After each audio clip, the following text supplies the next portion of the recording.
Bonjour à tous, bienvenue dans une nouvelle émission de Parcours de vie, c'est déjà la saison 6 et pour ce premier épisode, j'ai la chance de recevoir Paul Tarascon. Bonjour Paul. Bonjour Olivier. Qui est meunier. Aujourd'hui, on est dans sa meunerie, donc on est à Saint-Saturnin-les-Avignon, c'est dans le sud de la France, et dans une pièce qui est une sorte de débarras en fait. Et on a choisi cette pièce parce qu'elle est représentative pour nous, elle est belle, mais surtout pour toi, en fait, c'est la pièce qui est perdue. Alors pour moi, je ne pensais pas que vous puissiez venir dans cette pièce, parce qu'on appelle ça, nous, la cafouche. La cafouche, c'est l'endroit où on met tout ce qui traîne, les courroies, les paliers, les engrenages, tout ce qui peut nous servir et tout ce qui traîne. Disons, c'était la cafouche. Nous, on ne venait jamais dans cette cafouche, simplement pour prendre du matériel ou quelque chose qui nous manquait, ou voir ce qui nous manquait. Mais vous, j'ai été surpris que vous acceptiez cette pièce comme très belle pour tourner, pour les tournages. Bon, peut-être. Mais en fait, elle est pleine de vie, ta pièce. Elle parle de toutes les modifications, de l'entretien.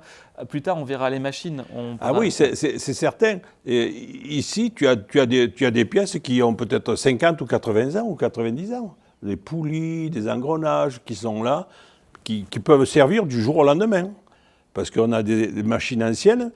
Et souvent, on trouvait quelque chose qui nous manquait, une clavette qui était là, et on venait toucher dans la cafouche.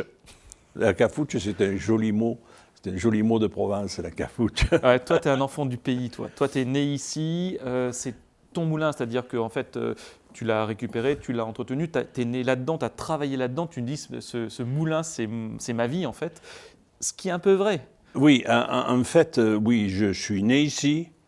J'ai tout mon jeune temps, mes amis, j'ai toujours été dans le moulin. J'ai baigné dans ce milieu. J'ai baigné dans l'odeur du froment, dans cette odeur. J'ai baigné dans ce bruit, ces courroies qui patinent, qu'on entend qui patinent sur une poulie, vous savez, cette résine qu'on met pour pas que la courroie patine. J'ai baigné tout le temps là-dedans. Donc, naturellement, je suis venu au moulin à la farine. Alors, le moulin, c'est des vis sans fin, c'est des élévateurs à godet, c'est des engrenages, c'est du bruit, c'est de l'odeur, c'est tout un ensemble, un moulin.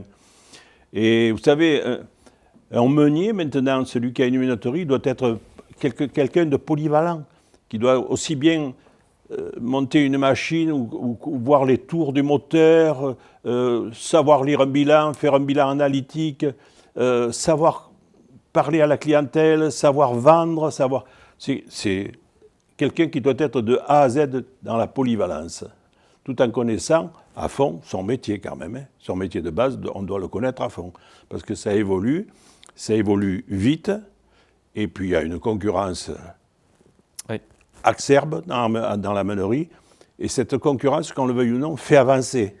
Parce que tu es obligé d'avancer, parce que l'autre te pousse. Si tu n'avances pas, tu es vite mort. Donc on est toujours là, en avant, en avant, en avant, en avant. Alors on y reviendra, mais tu as fermé ton moulin il y a 1 an et demi à peu près, oui. 2024. Mais avant, vous étiez capable de produire entre 12 et 15 tonnes de farine à la journée. Oui, oui. C'est hyper impressionnant. Avec des machines qui sont anciennes, on les verra. Enfin, on les voit sur les plans et après on les verra. Effectivement, on ira ouvrir toutes ces machines, mais elles ont toujours fonctionné quasiment au maximum de leur rendement. Et toi, tu as grandi, c'est-à-dire que tu connaissais leur fonctionnement depuis tout petit, quoi. Ah oui, oui. C'est un truc dingue. Alors, comment ça se passait? Les machines, oui, on faisait à peu près 15 tonnes de farine, 15 à 18 tonnes de farine par jour. C'est des machines qui tournaient à 1500, 1800 kilos de blé à l'heure, elles pouvaient faire. Mais les machines à cylindre, que vous allez voir, sont toujours identiques.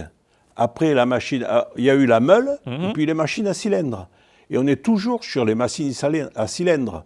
C'est-à-dire maintenant, elles sont toutes carapassonnées, comme quand vous ouvrez votre voiture, le capot, vous ne voyez plus rien. Mais maintenant, une machine à cylindre moderne de meunerie, vous ne voyez plus rien. Vous voyez des contacteurs, des lumières qui s'éclairent. Mais à l'intérieur, ce sont toujours des cylindres cannelés ou des cylindres lisses qui tournent à des vitesses différentes. C'est toujours pareil. Il n'y a plus de courroie, c'est des transmissions par des moteurs électriques tout à fait modernisés, qui vous donnent leur puissance, leur tour. Mais l'intérieur, ce sont toujours une paire de cylindres. C'est toujours identique. Ouais. Et en plus, tu avais une production qui te permettait de rayonner, on va dire, sur le Gard, sur le Vaucluse, sur la Drôme. C'était quand même extrêmement important, quand même, cette capacité que tu avais de projection en fait, de farine. Oui, alors nous, on avait pris le parti de rayonner à 80-90 km autour de chez nous, Okay. pour ne pas avoir du transport qui ne sert à rien, disons. C'est une question de coût de revient aussi, hein. Le transport, ça coûte cher. Donc on rayonnait, disons, Vaucluse, nord des Bouches-du-Rhône, est du Gard et sud de la Drôme. On rayonnait dans un secteur de 85 km. Et les camions partaient, faisaient 85 km, ils partaient le matin, ils arrivaient ici vers midi et demi, 1 heure, ils avaient fini leur journée. Donc on a toujours rayonné dans ce secteur, 85 km autour de nous. On avait à peu près 180 clients, 200 clients boulangers qui se servaient à nous. Ouais. Et tu avais les sacs de 100 kg que tu as connus. On a eu les sacs de 100 kg ici. Ensuite, on est passé au sac en jute de 50 kg. Et puis, on est toujours au sac de 50 kg. Et puis après, on a passé au sac de 25 kg. On avait des sacs de 25 kg. Plus maniable. C'est beaucoup plus maniable. Mais les chauffeurs qui avaient l'habitude de 100 kg préféraient porter 100 kg, qui était costaud, parce qu'ils disaient ça nous fait 2 fois va-et-vient, ça nous fait beaucoup plus de temps pour décharger que si on a un sac de 100 kg. Mais le sac de 100 kg à l'heure actuelle, c'est d'abord la législation l'interdirait. Et puis les gars, 100 kg, te dirais, c'est pas possible. Alors qu'on avait des gars, nous, qui étaient faits pour 100 kg. Parce que si vous voulez, l'approvisionnement en blé se faisait tout en sac. Ne se faisait pas en vrac. Se faisait un sac de 100 kg. On recevait soit des camions, soit des wagons. Il y avait 200 sacs de 100 kg dans les camions. Il y avait 20 tonnes de blé qui arrivaient et qu'on mettait dans les garages que vous avez peut-être vus au fond et qu'on empilait. On avait différentes sortes de blé qu'on empilait avant d'avoir le silo en vrac. Ça se faisait tout comme ça à l'époque. Et en plus, tu as connu les transports en charrette. Alors, on a connu ici, c'est un moulin ici que mon arrière-grand-père a commencé la meunerie dans le Haut-Var. Il était agriculteur et à l'époque, il y avait énormément de petits moulins dans les... Et il était ouvrier agricole et on a son contrat de gérance, qu'il a pris en gérance.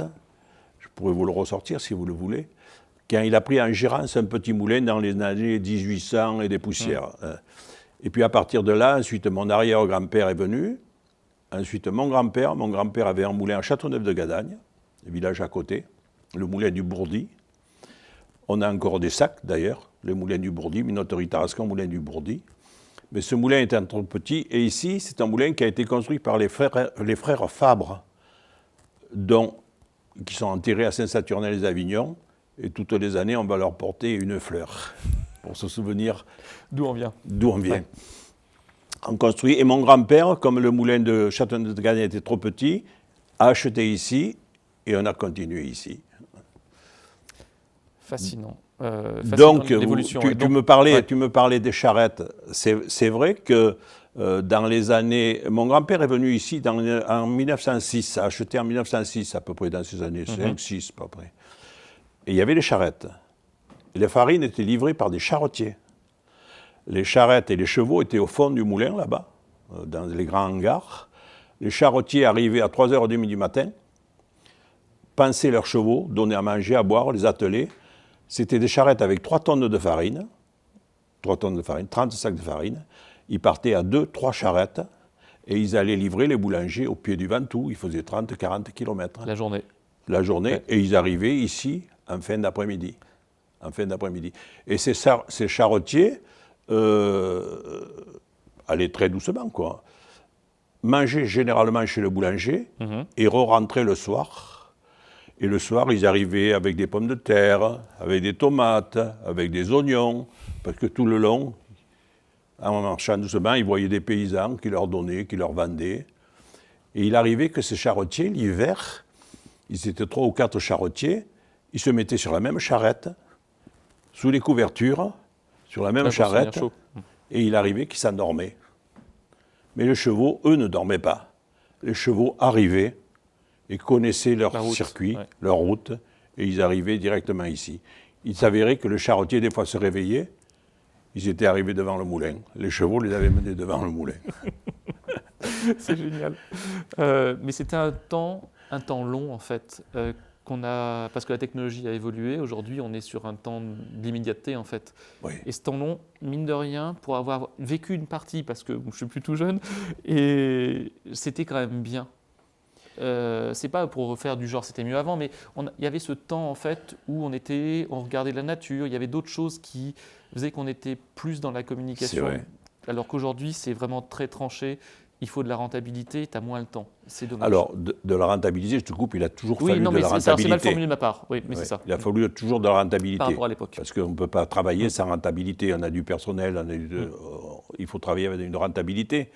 Alors, je dois se signaler que la meunerie est dans l'industrie, la rentabilité très très faible. Meunerie, huilerie, sucrerie sont les rentabilités les plus faibles. Malgré la concurrence, on a la rentabilité la plus faible. Donc il y avait des capitaux, ces capitaux se transmettaient de père en fils, disons, on marchait comme ça parce qu'il y avait des capitaux de père en fils, mais autrement c'était très difficile. Que dire après sur l'évolution? C'est vrai que si tu veux, maintenant on est dans l'immédiateté, c'est vrai. Il faut brusquement faire une farine complète, il faut faire une farine comme ça, il faut faire tandis qu'avant, il y a 50 ans, on avait 2 types de farine ou 3 types de farine. La farine pour la boulanger et la farine pour les pâtissiers. Ça s'arrêtait là. Maintenant, on a 10 types de farine complets, campagne, son, céréales, et c'est la demande. Le public demande ça. L'évolution fait qu'on va vers ça, vers des produits de plus en plus élaborés, alors qu'avant, c'était des produits tout à fait simples. Mais en fait, la meunerie et la farine est toujours quelque chose... le bio chez nous a marché, si tu veux, mais très peu, parce que la farine est quand même biologique. On ne met pas d'adjuvant dans les farines. On met simplement soit des amylases, soit de l'acide ascorbique pour la fermentation, mais ce sont des produits naturels, tout ça, ce n'est pas des produits trafiqués. Et la farine reste un produit de base biologique, disons. Même sans blé biologique, alors les blés, on parle de biologie, nous les blés, on les lavait, c'est-à-dire on avait une laveuse. Nous. Okay. On avait une laveuse, c'est-à-dire le blé était passé dans un cuvier, dans de l'eau, et ensuite il était essoré, c'est-à-dire il était déjà lavé. La peau du blé était lavée chez nous. Dans le circuit, après la laveuse, ce blé était humidifié et restait une vingtaine d'heures dans des silos de repos, pour qu'après, quand il arrive sur les machines, il était déjà un peu humidifié, il se travaillait beaucoup mieux, il se cassait, il s'ouvrait bien, il ne se cassait pas, il s'ouvrait bien. Donc à partir de là, on verra après les machines, on verra après, mais il y a tout un circuit, mais c'était des farines de base, ça reste toujours des farines de base. Donc le bio a bien débuté en meunerie, il y a quelques années, puis on se rend compte qu'il s'essouffle un peu, parce que finalement, la farine, même qu'on fait maintenant, ce sont des farines type un peu biologiques. Et tu as pas mal travaillé avec des agriculteurs en petit épeautre. Ça, c'est un truc que tu m'as dit qui m'intéresse parce que nous, on travaille sur le projet du Valus qui est une reconstitution de moissonneuse. On a été les premiers ici, parce qu'on a un ancien moulin, d'une part, à travailler le petit épeautre. Alors, le petit épeautre qui arrive de la région de Sceaux, là-haut. Hein. Du plateau là-haut. Du plateau de Sceaux. Là, c'est le véritable petit épeautre. Ce n'est pas le grand épeautre. Le grand épeautre, ça n'a rien à voir. C'est le petit épeautre. Il y a des acides aminés dans le petit épeautre qui sont très digestes. Et les gens qui sont intolérants au gluten peuvent avoir du pain au petit épeautre qui ne les perturbera pas beaucoup, ou très peu, quoi, par rapport à l'autre pain. Donc le petit épeautre vient du plateau de Sceaux. Difficile à travailler en meunerie parce que ça fait une farine grasse et qui colle dans les tissus des bluteries, des planchistères, elle colle. Donc c'est très difficile à travailler. On était obligé, avant de travailler le petit épeautre, de tout nettoyer le moulin, pour que ce soit vraiment le petit épeautre. Et ensuite, une fois qu'on avait fini, il fallait encore tout nettoyer le moulin Pour repasser au blé pour classique. repasser au blé standard. Donc, on en a fait pas mal. Et on était à peu près les seuls à faire de la farine de petit épeautre. Parce que souvent, les gens broient l'épeautre à la meule, avec un système de meule, tandis que nous, on faisait que de la farine. Et puis on avait le son du petit épeautre. Il y a un truc très particulier sur le son. Et parce que c'est un... T'en faisais quoi d'ailleurs, tu récupérais? Vous en faisiez quoi du son? Le son, alors le son, il y avait des gens qui nous achetaient le son pour eux, pour manger, pour mélanger avec du son. Et puis le son, disons, le son des moutures, les issues du mouture du blé, ça allait à l'alimentation animale. Pas forcément la grande majorité, ouais, je pense. La grande majorité, ça part à l'alimentation animale. Il y a un truc chez toi qui revient souvent sur les gens que j'interviewe, c'est cette curiosité. Parce que j'allais te poser la question, comment est-ce que tu sais tout ça? Parce que en fait, tu t'intéresses à chaque fois, comment est-ce que tu allais récupérer les gens? Et je crois que depuis tout petit, dans ce que j'en ai compris, tu es curieux. Tu es curieux de savoir comment ça marche, tu es curieux de découvrir, et tu vas toujours gratter, il me semble que c'est... C'est ça. Tu as entièrement raison. Je suis curieux. Je suis curieux de... C'est peut-être une chance d'être curieux. Je suis curieux de tout. Et je me dis, mais comment ça marche? Qui c'est qui le fabrique? Comment il le fabrique? Je suis curieux de tout. L'intelligence artificielle m'intéresse. Tu as vu, j'ai bricolé des photos sur l'intelligence artificielle. J'ai mis du temps, mais j'y suis arrivé, quoi. Parce que je suis curieux. Et dans le métier, c'est toujours pareil. J'étais curieux. Et pourquoi et comment? Est-ce qu'on peut faire mieux?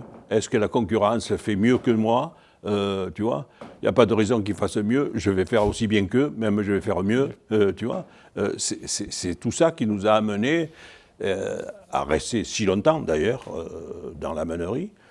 Et bon, on a arrêté, j'ai arrêté. Je dois te dire que les premiers mois, ça a été difficile. Parce que c'est une vie en moulin, c'est une vie. Hein, c'est une vie. Donc, d'avoir arrêté les premiers mois, je dormais mal. Hein, je dormais mal. Je rêvais beaucoup. Petit à petit, ça s'estompe doucement, doucement. Mais c'est quand même toujours à côté. C'est toujours là, quoi. C'est toujours là. Oui, tu m'as dit que tu avais les images. À chaque fois, tu as les images qui apparaissent. Ah, j'ai des images tout le temps qui apparaissent. Tout le temps qui apparaissent.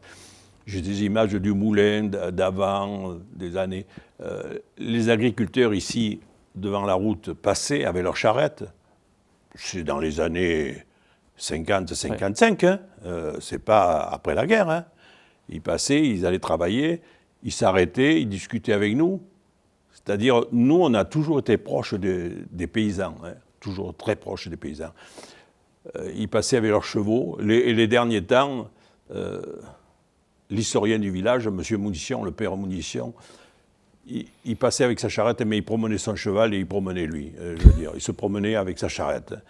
Et le cheval, il avait tellement l'habitude ici, il connaissait, il s'arrêtait, il rentrait dans le garage, et sur le quai du garage, il y a toujours de la farine, du son qui traîne. Et le cheval venait brouter la farine et le son.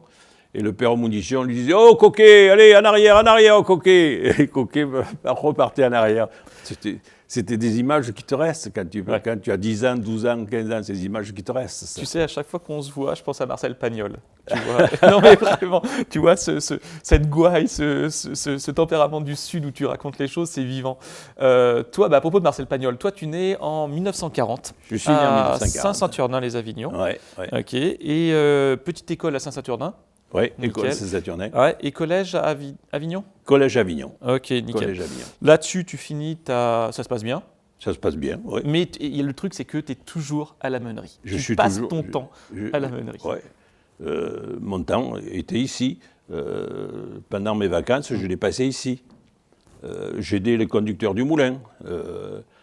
Les conducteurs du moulin m'apprenaient des choses. J'ai toujours appris beaucoup de choses avec des anciens conducteurs de moulin qui m'apprenaient le métier. Je partais avec les chauffeurs-livreurs. J'allais voir les boulangers. Je connaissais. Je me souviens des premiers temps, on avait un camion Berlier à l'époque. Oh, Berlier, oui. On avait un camion Berlier. Berlier, c'est Lyon, ça. Ouais, c'est ça. On avait un camion Berlier. On a eu des camions Berlier. Et le chauffeur m'apprenait à conduire le camion Berlier. J'étais à côté de lui, il me faisait tenir grand le volant. Ouais, avec un grand volant. Je devais avoir 8 ans, à peu près. Oui, à peu près. 10 ans. Et il m'apprenait à conduire le camion Berlier comme ça. Donc, nous, on a toujours été proches de notre personnel ici. Le personnel, on a des qui ont resté 20 ans, 25 ans. On en a un qui est resté 35 ans, 36 ans ici, qui a fait toute sa vie ici, quoi. Il n'y avait pas un turnover comme il y a maintenant. Les gens... Puis le personnel faisait partie de notre famille. Hein. Il faisait partie de notre famille. On travaillait tous ensemble. Pour le Noël, on mangeait ensemble. Hein. Je veux dire, ouais. C'était tout à fait différent. Mais enfin, c'était important pour nous d'avoir un contact avec le personnel, toujours prêt, toujours... S'ils avaient des problèmes, c'était nos problèmes à nous aussi. C'était pareil. Mais par contre, si on avait des problèmes, ils étaient là aussi. Hein. Il n'y avait pas de problème. Ça, c'est top. Ouais, vraiment. Toi, tu sais quand est-ce que les machines sont arrivées Non. Les machines sont arrivées dans les années 40. D'accord. Au moment justement, quand tu es tout petit. Donc je ne me souviens pas des machines. Mais quand même, tu as grandi avec elles, en fait. Ah, j'ai grandi avec elles. Hein. Ouais, j'ai grandi avec elles. Hein. Donc le bruit, les courroies, tout ça. Donc, le bruit des courroies, ce qui fait que l'odeur. l'odeur. Un moulin, les moulins comme le nôtre, hein, les anciens moulins, ça se conduit, ça se fait fonctionner avec l'œil, l'oreille et le nez. C'est-à-dire un palier qui chauffe sur une machine. Tu vas avoir cette odeur d'huile un peu chaude qui va arriver. Il m'est arrivé de me promener dans les machines. Je disais au conducteur, tu as un palier qui chauffe. Hein? Non. Regarde, tu as un palier qui chauffe. Regarde. Ah oui, j'en ai un qui est chaud. Je dis, tu as vu l'odeur, cette odeur d'huile un peu chaude qui te vient au nez. Donc ça c'est l'habitude. Être attentif aux moindres détails aussi. Attentif aux moindres détails. Tu passes, tu regardes une courroie qui brusquement fait un peu ça, navigue. Tu peux être sûr qu'elle est en train de se déclaveter, c'est-à-dire la courroie de s'ouvrir. C'est l'œil, l'oreille et le nez. Hein. L'oreille et le bruit est différent. Mon père, quand il habitait ici, le moulin tournait la nuit, il lui arrivait de se réveiller parce que le bruit du moulin n'était pas le même. Une machine qui tournait à vide, le bruit, ça le réveillait. Parce que le bruit de moulin, ici, ce bruit, c'est un ancien moulin qui ronronnait, disons. Il ne faisait pas de bruit, il ronronnait. Et il avait toujours un bruit toujours identique, souple, il ronronnait. Alors que maintenant, les machines modernes, tu arrives avec des écouteurs dans le moulin. Autrement, elles sont, je ne sais plus combien de décibels, tandis que lui, non, pas du tout. Mais de ce fait, on arrivait à savoir, à regarder et à écouter qu'est-ce qu'il y avait qui n'allait pas. On l'écoutait parce qu'avec le télescope, les machines, tu vois, il y a quelque chose qui ne va pas là. Hein. Et un truc aussi, c'est que ton moulin, il est à roue à aube. Ça veut dire qu'en fait, il y a un bassin effectivement qui te permet d'avoir quasiment de travailler en autonomie. Alors, parce que ça tourne, quoi. Oui, le moulin a été construit par les frères Fabre par une simple constatation qu'il y avait un pont à une arche, et comme il y avait un volume d'eau important et qu'il n'y avait qu'une arche, devant, en amont, l'eau était beaucoup plus haute qu'à l'arrière. Ils se sont dit, donc, il y a une chute d'eau. Et après, il y a eu un pont à deux arches, ils ont profité de cette chute d'eau, ils ont fait un barrage, ils ont fait toute cette installation pour récupérer, et ils ont mis des roues à aube. Alors, ce sont des roues à aube de type Sagebien. Sagebien, c'est l'architecte qui avait fait ce type de roues à aube, qui marche avec un gros volume d'eau, mais pas trop de chute. Pas de la chute, c'est-à-dire différence d'eau. Un truc constant, lisse, voilà, c'est ça. Constant. C'est-à-dire entre le niveau amont et le niveau aval, on avait 40-50 cm, mais on avait beaucoup d'équipage. Donc on a mis des roues à aube. Au tout début, le moulin marchait uniquement avec les roues à aube. Alors il marchait à 3-4 quintaux à l'heure de blé, 5 quintaux maximum. Et puis après, il y a eu une machine à vapeur. Ils ont mis une machine à vapeur dans les années 1918-1920. Okay. Et après, est arrivée l'électricité et ils ont mis des moteurs électriques. Alors, le moulin marche force, nous, hydraulique, électrique. Maintenant, il marche tout électrique. Hein. Nous, il nous arrivait quand on n'avait plus assez d'eau, on a enlevé l'hydraulique, on marchait tout électrique. Les moteurs électriques faisaient tourner tout le moulin. Mais il est capable de retourner si nécessité fait un jour. Là, là, il est arrêté, mais moi, je ne pourrais pas. Mais je dirais, il faut faire ça, il faut faire ça, il faut faire ça. Je indiquerai tout ce qu'il faut faire. Mais dans les 48 heures, il peut redémarrer. Dans les 48 heures. On nettoie les vis, voilà, c'est une vis à faire, on nettoie les vis, on fait attention à tout, on regarde tout, les courroies, tout. Et dans 48 heures, il peut redémarrer. Dans 48 heures, je peux faire 15 tonnes de farine par jour encore, si on me le demandait. C'est chouette. Mais le problème, il se passe une chose, c'est qu'en France, on oublie. Alors on vient vers des grosses structures. Mais on se rend compte qu'en cas de conflit, ces grosses structures sont dangereuses. On le voit en Ukraine. Hein. Oui. Les Russes tapent sur les centrales, électriques, ils n'ont plus d'électricité. Alors qu'avant, il y avait beaucoup de points de fabrication. Avant, ici, maintenant, il doit y avoir encore 350 moulins en activité, à peu près, à cette époque, 300, petit 300, 350. Mais on était 1200 moulins en France. Et toutes ces petites unités, en cas de conflit, fonctionnaient. Nous, dans les années, il y a 30 ans, la préfecture nous demandait encore combien avez-vous de stock, combien vous pouvez produire de farine, combien avez-vous de personnel. En cas de conflit, vous êtes mobilisés, c'est vous qui allez nourrir Avignon, tout ça. On avait toute une structure maintenant, c'est terminé, tout ça, c'est terminé. Mais si brusquement ça pourrait se retourner, la situation pourrait se retourner, on le voit à l'heure actuelle, le monde à l'heure actuelle qui tourne, qui change. Et c'est là qu'on se rend compte, un peu comme les infirmières. Hein. Les infirmières, bravo, merci. Et on nous dirait peut-être bravo, merci les meuniers de nous nourrir, hein. Les paysans et les meuniers de nous nourrir. Hein. C'est qu'on oublie trop souvent. Hein. Cicéron, il rappelait qu'il venait de la terre. Et Cicéron, qui est un orateur romain, rappelait toujours qu'il revenait de la terre, c'est-à-dire de la base. La base, il ne faut pas oublier. La base. Quand je vois qu'on est en train de sacrifier nos paysans, hein, on sacrifie nos paysans. On est en alimentation, on importe 30% de notre alimentation. C'est tout à fait anormal. Alors qu'on exportait avant. C'est tout à fait anormal. Hein. Ouais. Bon, je te laisse un peu parler. Je te remercie, mais c'est très intéressant parce que ça rentre aussi dans cette vision de ce qu'est la meunerie avant et aujourd'hui. Ah oui. C'est ça. Toi, on est donc fin de collège, tu dois avoir 16-17 ans. Tu pars au service militaire. Tu pars au service militaire. C'est assez rapide. Tu fais 2 ans en Algérie. J'ai fait 2 ans en Algérie. En plus pendant les événements. Oui. Waouh. Et compliqué. Compliqué, comme tu dis. Ouais. T'en reviens avec tout ce que tu as pu voir là-bas. Tout ce que j'ai pu voir là-bas, je sais. Et tu arrives en France, enfin tu reviens ici, et ça change un homme, hein, quoi qu'il en soit. Je sais que ça change pas totalement, mais il reste des choses. Alors, il reste des choses, oui, parce que tu vois des choses quand tu fais l'armée, on a 2 ans, tu vois des choses que tu ne verrais pas ailleurs. Tu es en contact avec d'autres hommes, d'autres jeunes hommes, dont tu n'imaginais pas qu'ils puissent penser comme ça, agir comme ça, voir comme ça.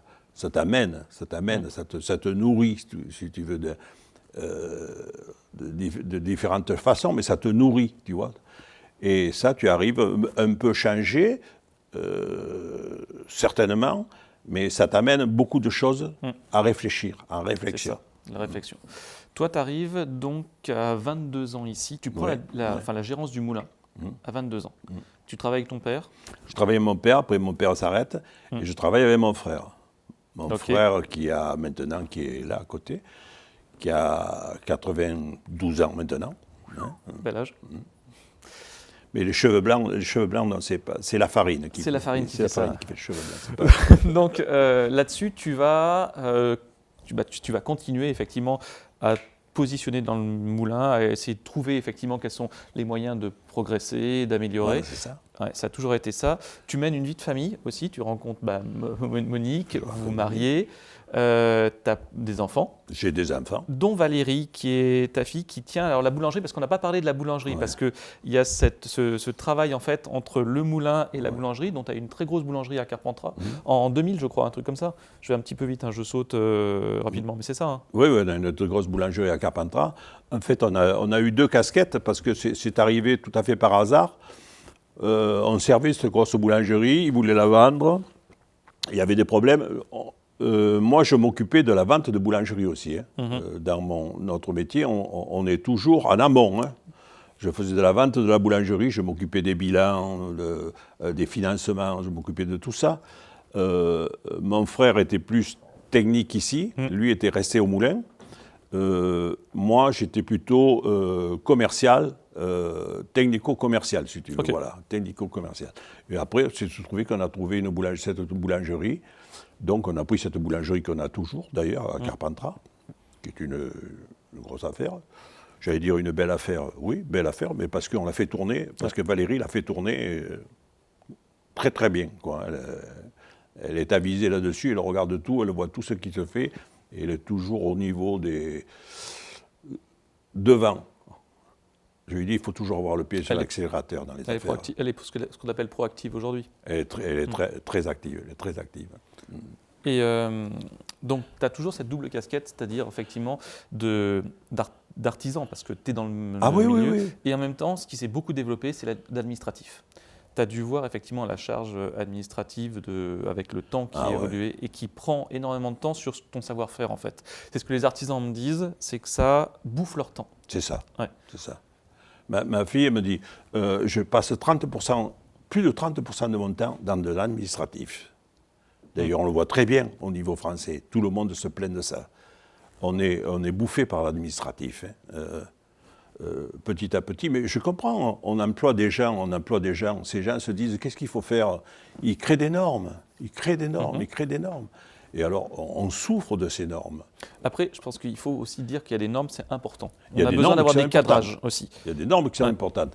Mais après, on s'attache à des normes, ça ne me vient pas à l'esprit, mais des choses, tu te dis, mais c'est pas possible. Mais ça, on le sait depuis 50 ans.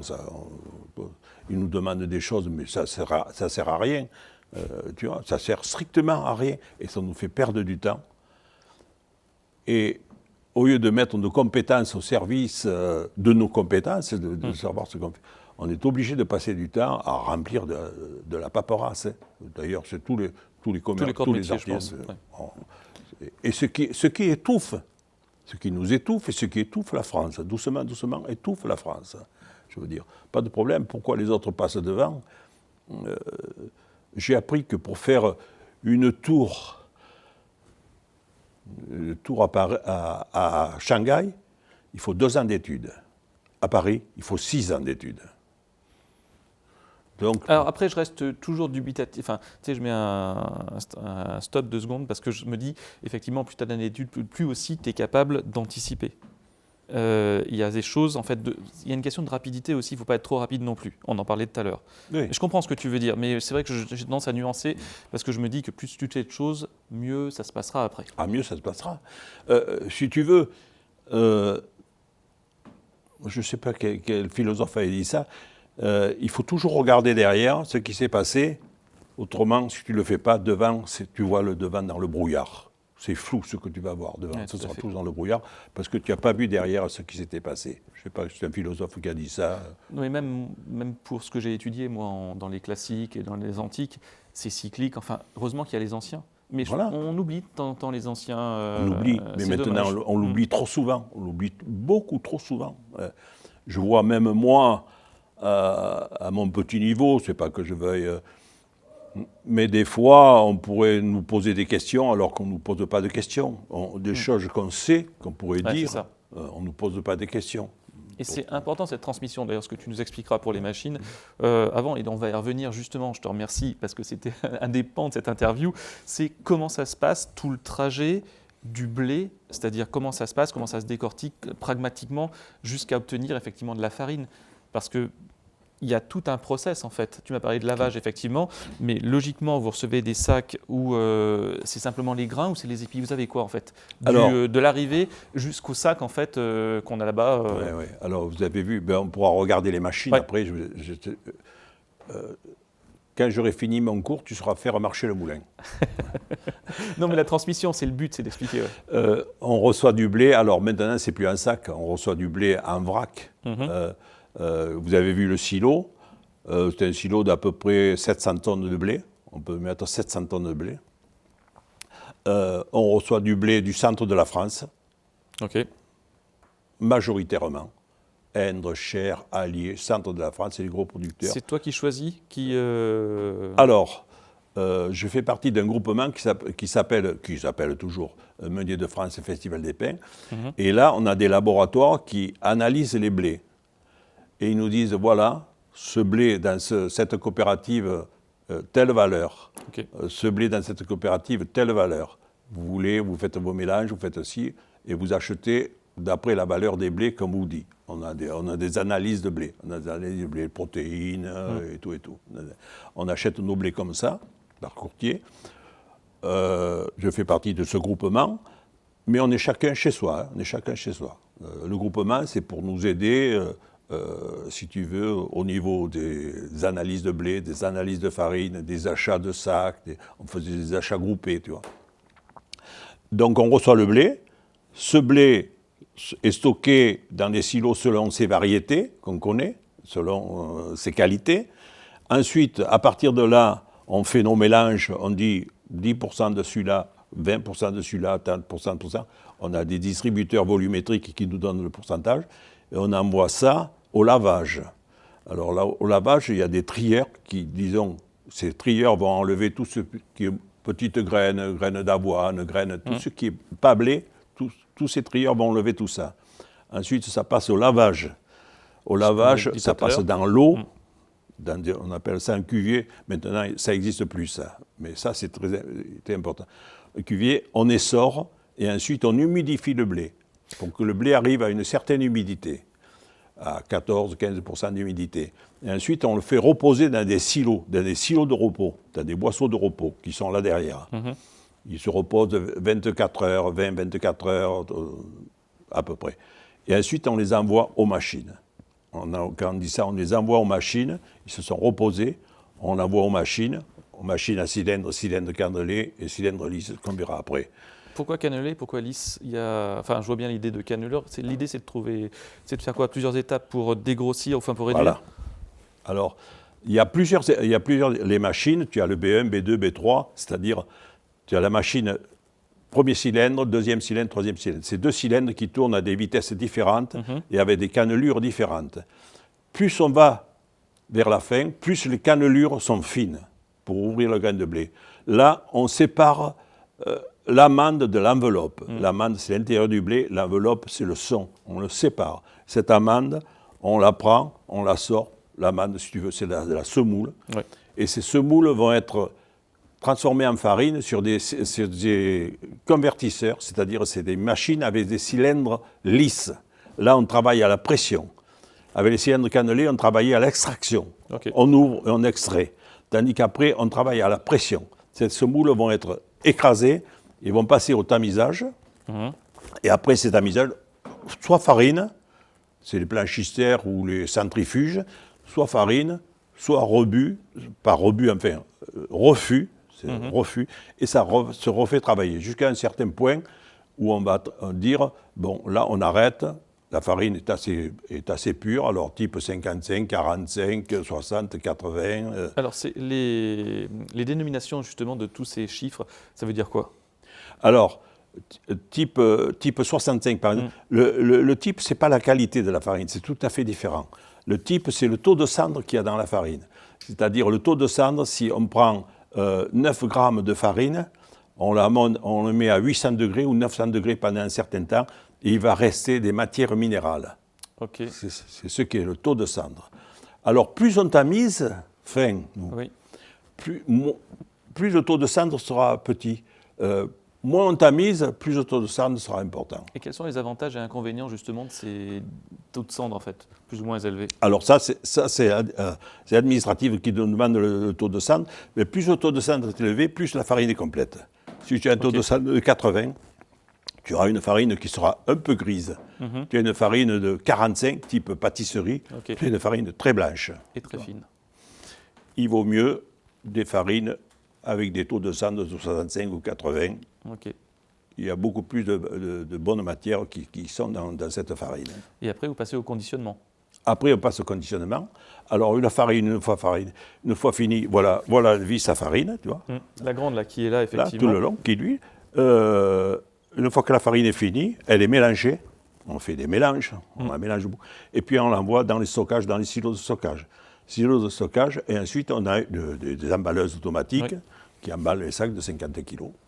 Et après, ça part au dispatch. Et après, ça part, alors il y a les catégories de farine, et après, ça part en boulangerie. Et toi, tu as cette faculté à avoir la vision globale de tout ce qui se passe. Parce que tu te baladais quand même régulièrement entre les années, on va dire 50-60 et 2020 et de brouette. Ouais, tu as toujours regardé ce qui se passait. On a toujours regardé, on regarde toujours ce qui se passe. Hein. Dans le moulin, on a toujours regardé ce qui se passait, comment ça se passait, hein, ce qu'il faisait. Et l'évolution a fait que on a toujours été, avec les laboratoires, toujours, de toute façon, la concurrence t'amène à évoluer, obligatoirement.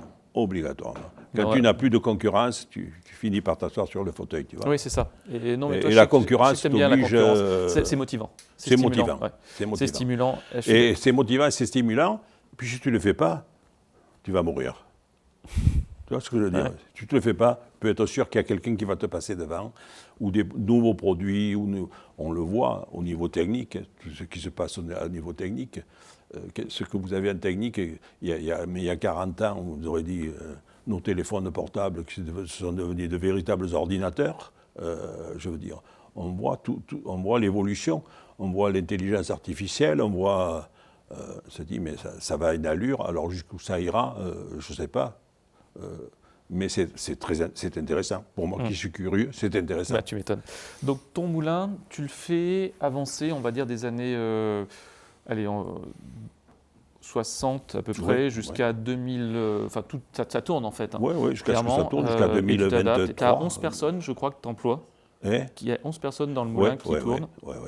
Ce qui est quand même pas mal, vraiment. Et jusqu'en 2024, où là... tu décides d'arrêter et tu vas m'expliquer pourquoi.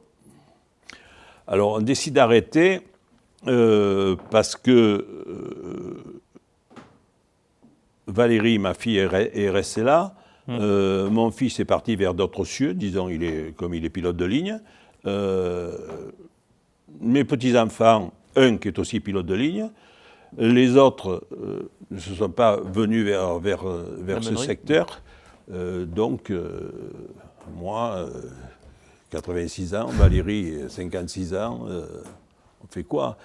Puis Valérie, on avait la boulangerie, 10 ou 11 personnes, ici 10 ou 11 personnes, 22 personnes. C'est pas du tout le même métier quand même. C'est très près, la meunerie de la boulangerie. Les meuniers connaissent très bien la boulangerie, mais c'est pas du tout le même métier quand même. Donc ça devenait très lourd pour elle. Donc on a décidé d'arrêter la meunerie. Ok. Et là, tu te retrouves avec un immense corps, parce que c'est immense, hein, ce moulin-là, on le voit sur les images, effectivement, sur le plan drone, sur le plan, effectivement, des différentes salles. Et tu te dis, parce que c'est quelque chose qui te tient, parce que c'est ta vie, hein, d'une certaine manière, qu'est-ce que j'en fais? Alors voilà. Oui, qu'est-ce qu'on en fait? Bonne question. Qu'est-ce que j'en fais? Il y a de belles structures, de belles pièces. Alors... moi, j'ai toujours des idées, mes enfants aussi. Après, c'est eux qui décideront. La structure, on parlait de studio de cinéma, mais pourquoi pas, hein? Pourquoi pas? Salle des machines, on pourrait en faire, je ne sais pas, pour les architectes, des bureaux d'architecture, des bureaux médicaux. Ici, là-bas, plus loin, des grandes salles qui sont toutes voûtées comme ça.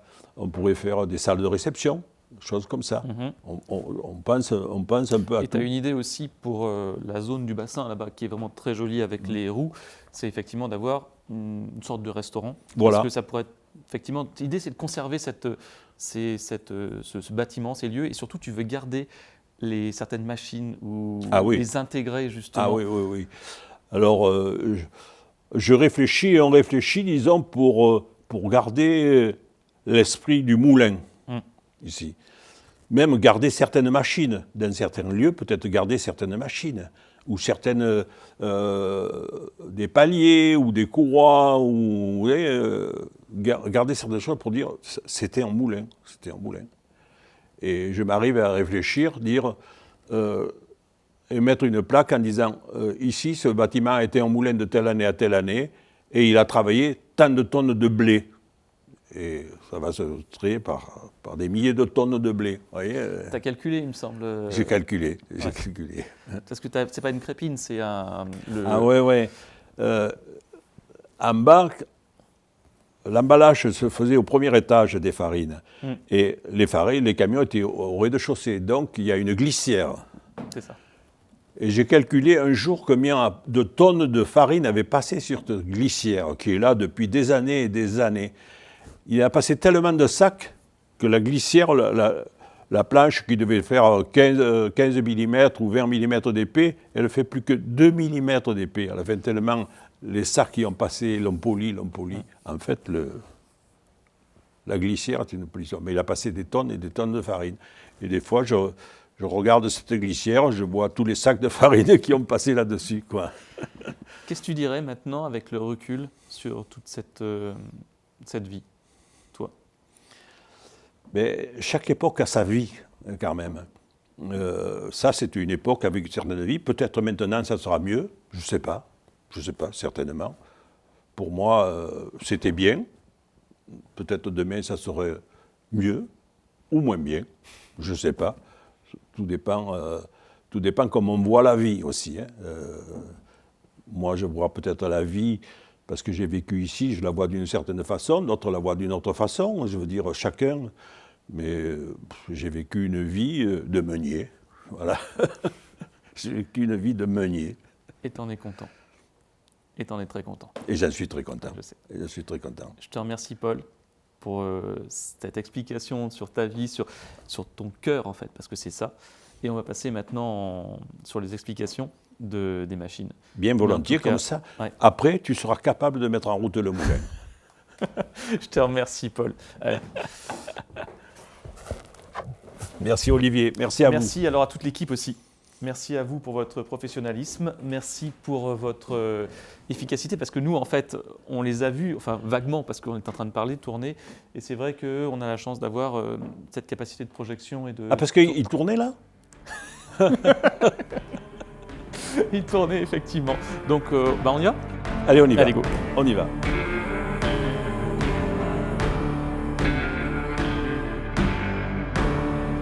Donc là, on est dans la salle des machines du 2e étage, on va redescendre au 1er.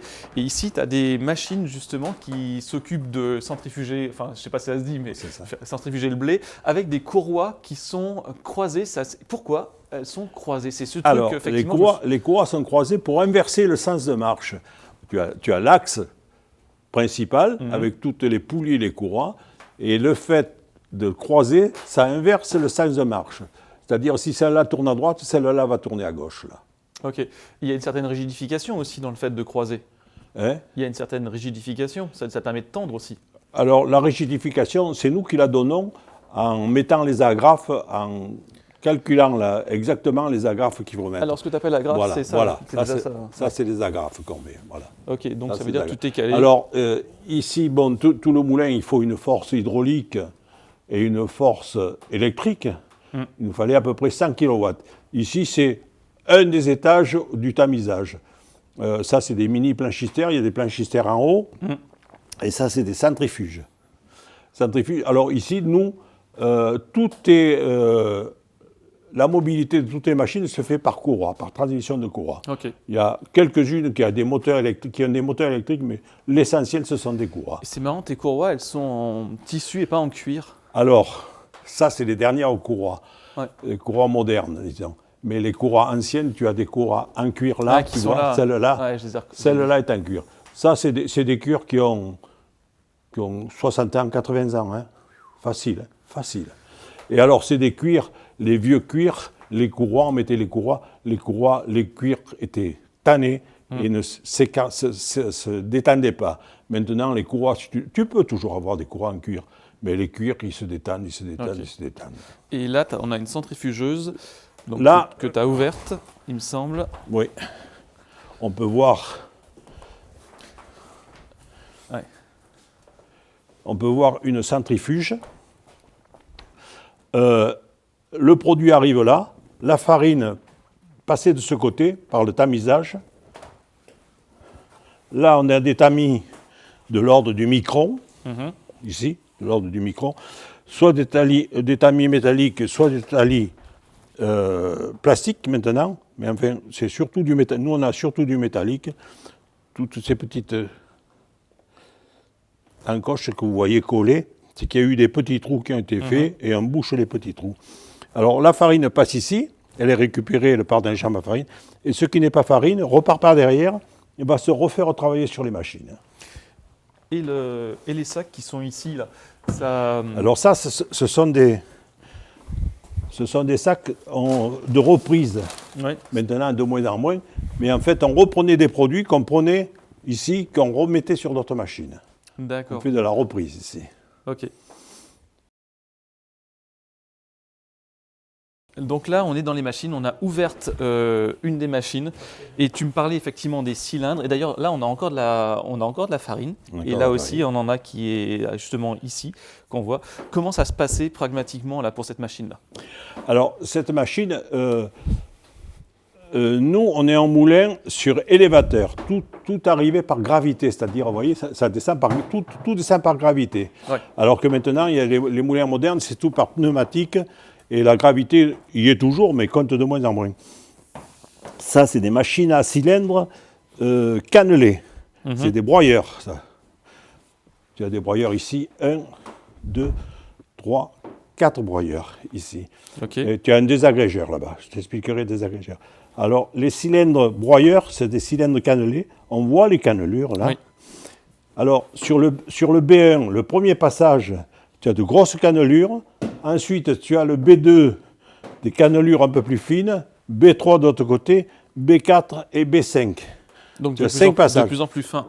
Et ça, c'est quoi en fait? Et ça, c'est le distributeur. Le produit arrivé ici, on ne peut pas l'ouvrir parce qu'il a dû se coller. Le produit arrive ici, c'est pas grave. On remettra. Le produit arrive ici, c'est le distributeur, tu vois? Ouais. Tu vois le distributeur? On le voit. Okay. On le voit très bien. Ouais. Tu vois le produit distributeur qui tourne. Voilà. Et ici, le produit arrive dans les cylindres et se fait broyer dans les cylindres. Alors, tu as un cylindre rapide et un cylindre lent. Et là, ça descend.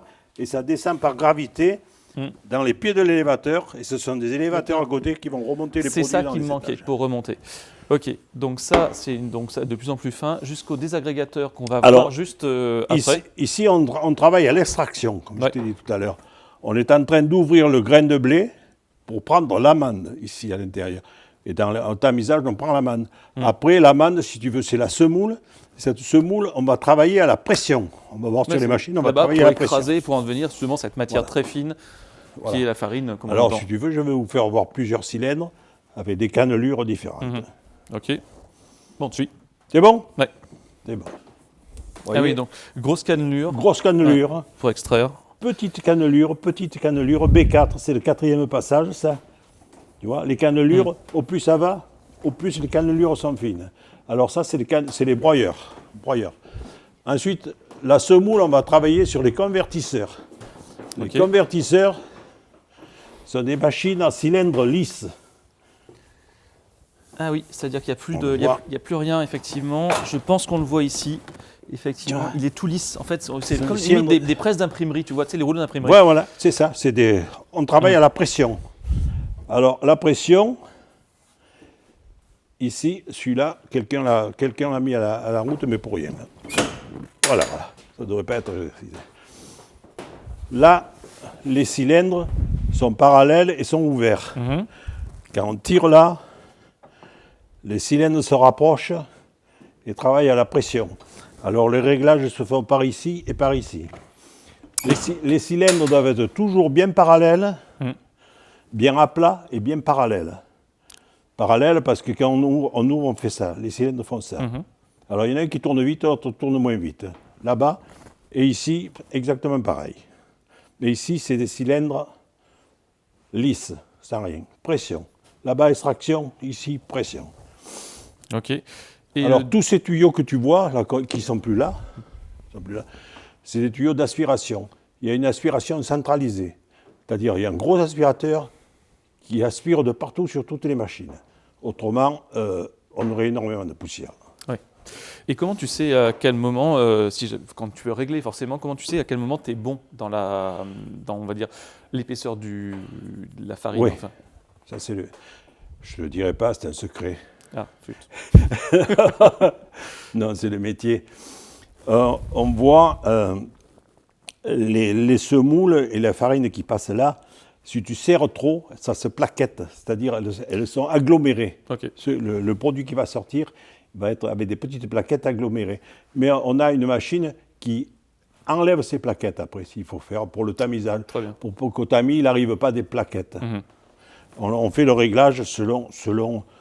On le voit à la main, nous, maintenant c'est tout électronique, mais nous on le voyait à la main. On mettait là-dessous et on regardait, on disait le produit, il n'est pas assez serré ou un peu plus serré, et on faisait comme ça. Voilà, non, tu n'es pas prêt quand même pour mettre en route le moulin encore. Ah, il y a du travail. Il faudra faire encore un stage. Je te remercie. Ok. Là, on est à côté du moulin. Oui. Vraiment, et on est au niveau des grands engrenages et des couples qui entraînaient justement toute cette puissance. Ouais. Comment ça se passait la grande roue? Comment ça tournait? Parce que t'imagines la puissance du truc? Je vais te faire voir. Ouais. Alors, c'est important, mais c'est pas très puissant. C'est important parce que ça tourne très lentement. Ça tourne très lentement. Donc, je ne sais pas si vous avez vu les roues à aubes, mais on pourra les voir tout à l'heure. Donc, les roues à aubes tournent à 6 tours à la minute, là-bas, la grande. Et après, avec les différents engrenages, on arrive à 1500 tours à la minute sur l'axe principal. C'est dingue, les couples, ouais, clairement. Et donc là, on est vraiment dans la grande pièce principale par laquelle on entre, en fait, dans la minoterie, justement. Tu nous en parlais tout à l'heure, Tarascon. Et on vous remercie beaucoup, en fait, parce que c'est des émissions qui sont intéressantes. Parce que tu me parlais de transmission, le fait de connaître tous ces mots. Oui, de connaître tous ces mots. Alors, ce qu'on n'a peut-être pas dit, c'est la puissance qu'il fallait pour faire tourner le moulin. Pour le moulin, il fallait à peu près, on avait en puissance électrique 100 kW. Alors, il y a des moteurs électriques, et puis il y avait la roue à aubes qui marchait quand l'eau marche bien. Elle était en parallèle sur l'axe principal avec les moteurs électriques. Les moteurs électriques, eux, régulaient, étaient à 1500 tours minute sur l'axe. Alors, même si la roue à aubes donnait plus de puissance ou moins de puissance, les moteurs électriques régulaient tout ça, pour que toutes les machines soient à 1500 tours. Alors ça c'était quand on emballait des sacs de 100 kilos à l'époque ici. On a emballé 100 kilos jusque dans les années 70, 75. On emballait ici. Il est coincé. Là, la farine était là, on ouvrait, il y avait le sac de 100 kilos en jute, il doit être coincé. On tassait 100 kilos et on pesait avec une bascule là et on attachait 100 kilos. Après est arrivé le vrac. Ah, donc c'est la grosse machine là-bas. Ouais.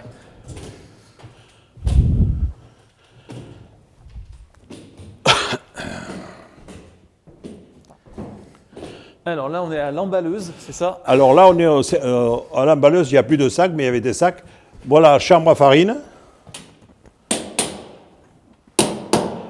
Là, ici, cette chambre à farine, il devait y avoir 4 x 3, 15 tonnes, entre 15 et 20 tonnes de farine là-dedans. Okay. Et là, après, on emballait ici dans des sacs en 50 kg avec une machine automatique. Et tes sacs, ils passaient par en dessous? Les sacs, on les mettait tous ici à ce niveau, sur des étages, et ensuite ça passait là-dessous, là où il y a la plaque, il y a la glissière, et ça passait là-dessous. Combien de sacs par jour? Combien de sacs? Pour cette machine à peu près 300 sacs par jour. Ok. L'emballeuse, à peu près 300 par jour. Là. 300 par jour. Merci Paul, c'était chouette. C'était chouette? Ah, c'était chouette. Bon, alors pour le prochain stage, dans 2 mois, ça marche, c'est tout noté. Je te remercie beaucoup. Allez hop, on rentre. Allez, on rentre. On rentre. Et on va ranger tout ça, et on va ranger le matériel, et on va tâcher de faire vivre ton moulin encore par l'interview. Eh bien, j'espère bien. Hein. J'espère bien. Mais c'est En fait, il aura une deuxième vie. Il aura une deuxième vie. Il aura une deuxième vie. Mais parce que tu es attaché à la transmission, et c'est vrai que dans le couloir là, tu as toutes les machines là qui apparaissent, et c'est beau, et en plus c'est des machines du Jura, tu sais, comme le tournage sur bois, comme toutes ces machines à l'époque où ils étaient fabriqués. Et le Jura, c'était hyper connu pour les machines-outils. Ouais, j'ai connu. Et c'est... en fait, tu as l'impression d'être dans un musée, en fait. Alors, parce que ça vit pas, que ça tourne pas, mais c'est tellement beau, toutes ces machines-là. Et je comprends tout à fait que tu veuilles les garder pour plus tard, pour faire quelque chose de joli avec les gens. Ah oui, mais de toute façon, on va garder des choses, hein, forcément. Même si ici, ça devient un bureau d'architecture, je ne sais pas, je dis ça n'importe comment, hein, mais on gardera des choses. Hein. Le pied d'un élévateur, peut-être une machine qui sera transformée en table, tu vois. Ouais, je vois tout à fait. Et c'est très beau. Peut-être garder quelques cylindres pour faire voir que c'était un moulin qui a travaillé, où des gens ont travaillé ici pendant des années.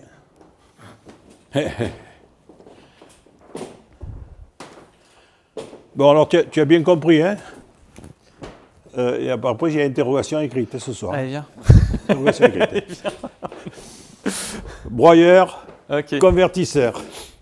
Ok, je te remercie beaucoup, Paul, et c'est une chouette fin de parcours de vie pour cette émission-là.